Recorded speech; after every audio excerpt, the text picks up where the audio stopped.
uma forma diferente, amém, não vamos brigar por isso, mas essa é a minha leitura de como eu acho que deve ser o culto ao Senhor, baseado na palavra, tá? Li, pedi orientação ao Espírito Santo, e essa orientação que eu alcancei. Então, dito isso, vamos lá, como que deve ser a forma do culto. Irmãos, botei ali, primeira coisa, o culto deve ser ordeiro. A minha percepção de culto, ele deve ser ordeiro. Irmãos, a gente vem nesse lugar, né, nesse momento aqui que nós tiramos para adorar o Senhor aqui, para adorar o Criador do céu e da terra. Você tem noção de quem você veio adorar? Quando você, se porventura você um dia estiver aqui no fórum, em alguma audiência, você não vai de qualquer maneira. Se você tiver que estar de frente para um juiz, para um promotor de justiça, para um defensor público, você não vai de qualquer maneira, você não vai falar qualquer palavra, você vai todo constrangido, todo intimidado, cheio de respeito, e ali você vai estar falando com um juiz, que é uma autoridade, né? Mas que é um ser humano igual nós, igual cada um de nós, por uma questão de oportunidade, né? De esforço, lógico. O camarada está naquela situação de juiz, mas ele é um ser humano, igualzinho a gente. E aqui a gente veio para adorar o Criador do céu e da terra. E como que a gente não vai ter solenidade na nossa forma de adorar o Senhor? Como que a gente não vai ter ordem na forma de adorar o Senhor? Como que a gente vai entrar daquelas portas ali de qualquer maneira? Não dá, né, irmãos? Não dá. Assim, a minha percepção, eu não consigo compreender isso, né? Como que eu vou estar aqui? Eu sei que às vezes é difícil, irmãos. Às vezes, o mundo ideal é que você entrou ali na igreja, você desconecte das coisas lá de fora. Muitas vezes a gente chega na igreja com os nossos problemas, coração apertado, com questões que nós deixamos lá fora, e às vezes é difícil mesmo. O Senhor conhece a nossa estrutura, Ele sabe como nós somos, mas o ideal é que no momento que você entrar aqui, nada mais disperse o seu pensamento, nem coisas da sua mente, nem nada, conversa, nada. Aqui, esse período é para você adorar o Senhor. Acabou o culto, saiu ali, aí você conversa, você abraça, você brinca. Mas nesse período que a gente está aqui, a gente está para adorar o Senhor. E isso é coisa muito séria, irmãos. Isso é coisa muito séria. A gente tem que bater nessa tecla, porque às vezes os nossos costumes, né? Nosso dia a dia a gente acaba perdendo, né? Perdendo essa... O que eu vim fazer aqui? Vim para mais um culto? Vim rever alguns amigos? Não. Eu saí de casa para adorar o Senhor. E você pode ter certeza de uma coisa, irmãos. Há uma batalha espiritual para que você não chegue neste lugar e adore ao Senhor. E se o Senhor nos permitiu chegar até aqui, glórias a Deus por isso, né? Então vamos adorar o Senhor por isso. Vamos, né, prestar atenção no louvor, né, na mensagem.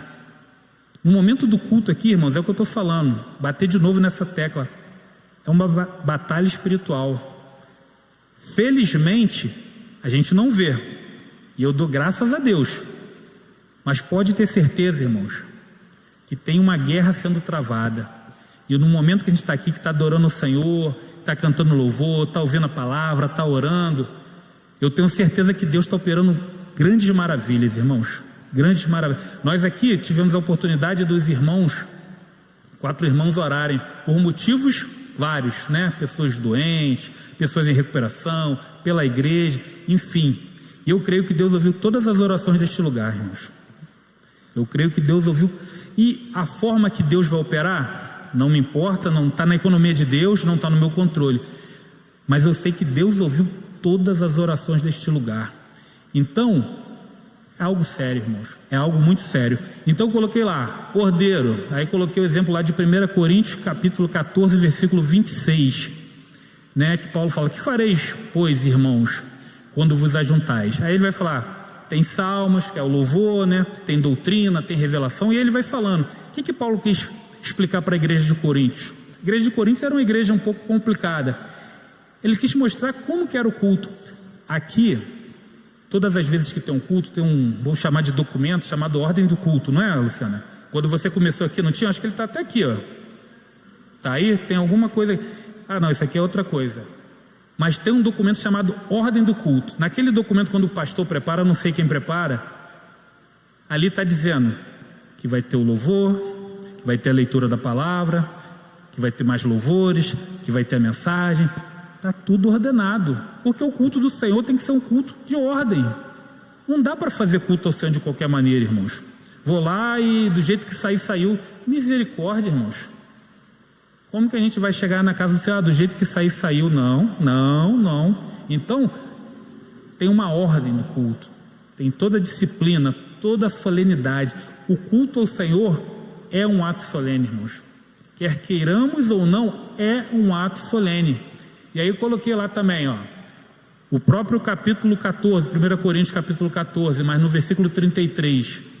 Porque Deus, está dando um reflexo aqui, porque Deus não é Deus de confusão, senão de paz, como em todas as igrejas dos santos. Deus não é Deus de confusão, Deus não é Deus de bagunça, Deus não é um Deus de culto de qualquer maneira. Deus é um Deus de um culto ordeiro, irmãos. E ali, ó, que eu coloquei, né, Eclesiastes 5:1, culto é ato solene. Olha o que Eclesiastes está dizendo para a gente aqui. Guarda o teu pé quando entrares na casa de Deus. O que será que ele está falando? Guarda o teu pé quando entrares na casa de Deus. Será que não é para a gente ter esse cuidado? Como que eu vou me comportar? Onde vai estar meu pensamento? O que eu vou estar fazendo? Se eu vou estar atrapalhando o irmão do lado a prestar culto ao Senhor, ainda tem isso, né? Às vezes você chega na igreja e o irmão do teu lado ainda te atrapalha, né? Então, guarda o teu pé, irmãos. Assim, essa palavra é para mim, em primeiro lugar para mim. Guarda o teu pé, Léo, ao entrares na casa de Deus. Tenta deixar os problemas lá fora, tenta deixar suas preocupações lá fora. Quando o culto acabar, você prestou um culto ao Senhor, aí você volta ao seu cotidiano, mas guarda o teu pé quando entrares. Não entra de qualquer maneira na casa do Senhor, não entra com qualquer roupa na casa do Senhor, não entra com qualquer palavreado na casa do Senhor. Você não faz isso lá fora, eu não faço isso lá fora. Eu trato respeitosamente todas as pessoas e as autoridades mais ainda. Por que eu vou tratar Deus de qualquer maneira? Será que eu posso tratar Deus de qualquer maneira? Então guarda o teu pé quando entrares na casa de Deus, inclina-te mais a ouvir do que a oferecer sacrifícios de tolos, pois não sabe que fazem o mal. Ouvir, né? Chegamos aqui para participar do culto, mas prestar atenção, né? Prestar atenção na letra do louvor. A música pode ser até agradável aos nossos ouvidos, mas eu acredito que os irmãos compartilhem do mesmo pensamento que eu. O mais importante da música, do louvor, é o conteúdo. E eu agradeço a Deus porque eu vejo que aqui há essa preocupação, né? São louvores cristocêntricos, louvores de exaltação, louvores que realmente estão baseados na palavra de Deus. E a palavra de Deus fala que o Senhor habita nos louvores. Então, quando nós estamos cantando louvores aqui, nós podemos dizer que é uma Bíblia musicalizada, né? É um louvor em formato de música. Então a gente tem que ter essa preocupação, irmãos. É a preocupação com a veste, né? Preocupação com aquilo que nós falamos, com aquilo que nós, como nós estamos nos comportando. Muitas vezes você pode perceber. Às vezes a gente sai do culto, se perguntar para a gente qual foi a mensagem de hoje. Às vezes a gente tem dificuldade. Estou falando por mim, não estou falando dos irmãos não, estou falando por mim. Eu falo, meu Deus, gente. Aí você tem que ficar pensando, sim, foi tal coisa. Isso é ruim, né? Às vezes eu sei que às vezes a gente está cansado, né? Às vezes a gente trabalhou o dia todo, acordou cedo. Aí quando você senta ali, o corpo relaxa. E às vezes a gente trava uma luta com nós mesmos, né? Mas a gente está ali. O Senhor conhece, Ele sabe como que nós chegamos ali.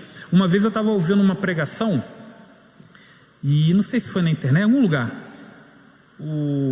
Acho que era o pastor, né? Estava falando o que os irmãos achavam do irmão que vem para a igreja e dorme, né? Aí todo mundo, não, isso é uma vergonha, é um absurdo. Aí ele falou assim,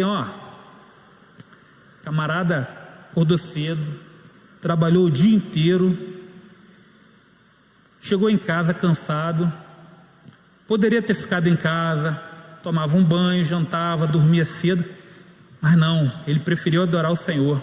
Então muitas vezes ele está ali lutando contra o sono, mas ele ganhou a batalha de estar na casa do Senhor. Então são muitas coisas que a gente tem que ter o cuidado. Os slides terminaram. Para a gente concluir aqui,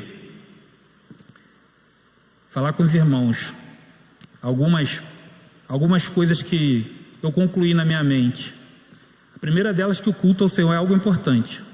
Se não fosse importante, a Bíblia não se preocuparia em deixar quase que o livro de Levítico, tantos outros textos que nós vimos aqui, com essa preocupação de como nós prestamos culto ao Senhor. Então, o culto é algo muito importante para o Senhor. Segunda coisa, é sair daqui hoje, meus irmãos, com a preocupação de como eu estou prestando culto ao Senhor.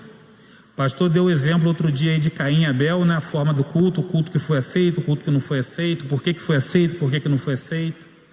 Tem a história lá do fariseu e do publicano também, já no Novo Testamento. O fariseu chega, senta lá na frente, bate no peito, fala que é bom, e o publicano não. Senta lá no fundo, se confessa como pecador, como indigno, e a Bíblia deixa bem claro qual o culto que foi aceito pelo Senhor. Então, nós temos que ter uma preocupação ao sair daqui essa noite, todas as noites, manhãs. O meu culto foi aceito pelo Senhor? Será que a forma que eu prestei culto foi aceita pelo Senhor? Como que eu me comportei durante o culto? Prestei atenção naquilo que estava sendo falado?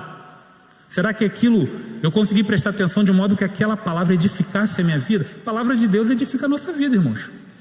Esse livro aqui não é um livro comum não, irmãos. Isso aqui é a palavra de Deus. A palavra de Deus edifica a nossa vida, irmãos.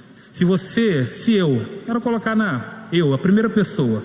Se eu cheguei aqui e fui embora, e a palavra de Deus, o culto não edificou a minha vida, tem alguma coisa de errado no meu culto ao Senhor. Se eu entrei e saí da mesma forma, tem alguma coisa errada no meu culto ao Senhor, né? Tem um jargão, já virou um jargão, né? O pessoal fala, você não vai sair daqui da mesma forma que você entrou. Mas realmente, irmãos, desfrutando da palavra de Deus, eu não tenho condições de sair daqui da mesma forma que eu entrei. Tem alguma coisa dentro de mim que é transformado. Quando a gente presta um culto ao Senhor, seja em casa, seja na igreja, nós alimentamos o nosso ser espiritual. E quanto mais a gente alimentar o nosso espiritual, mais forte nós vamos ser para a caminhada. E para finalizar, a irmã aqui leu o texto de Mateus 7, se eu não me engano, não foi? Que fala ali da casa construída, uma na rocha, outra na areia. A mesma chuva que veio na rocha veio na areia, mas tinha uma diferença. Até ali 7:24. E a palavra fala assim: todo aquele que escuta a minha palavra e coloca em prática. Eu quero falar com os irmãos que as duas casas, nos dois exemplos, escutaram a palavra de Deus. Só que um deu o ouvido. Escutar não é sinônimo de dar ouvido. Dar ouvido é colocar em prática na nossa vida. Dar ouvido é eu mudar aquilo que eu fazia de uma determinada forma, porque eu vi na palavra de Deus que eu deveria mudar. E aí aquela casa que, além de eu escutar, deu ouvido e colocou em prática, veio a mesma chuva, veio a mesma luta, veio a mesma dificuldade, mas ela se manteve de pé. Tinha estrutura.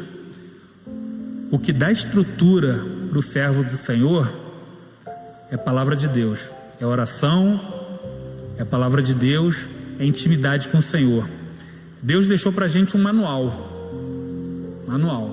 Se você comprar um aparelho, se você não tiver costume de lidar com aquele aparelho, eu tenho certeza que provavelmente você vai dar uma lida no manual, né?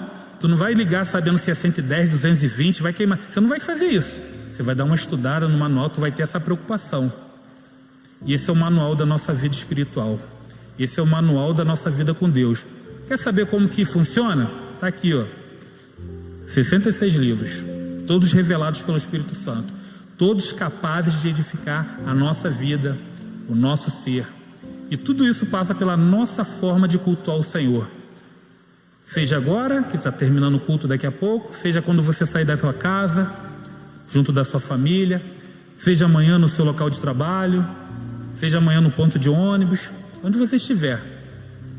A forma que você vai cultuar o Senhor vai fazer muita diferença na sua vida espiritual. Que Deus possa abençoar as nossas vidas, que a gente possa ter contribuído um pouquinho com os irmãos, tá? Dentro das nossas limitações, mas que a gente possa ter contribuído um pouquinho com os irmãos, que os irmãos possam meditar. Aqueles textos que eu coloquei ali, se os irmãos tiverem curiosidade, são textos maravilhosos, atuais e edificantes. Amém, irmãos?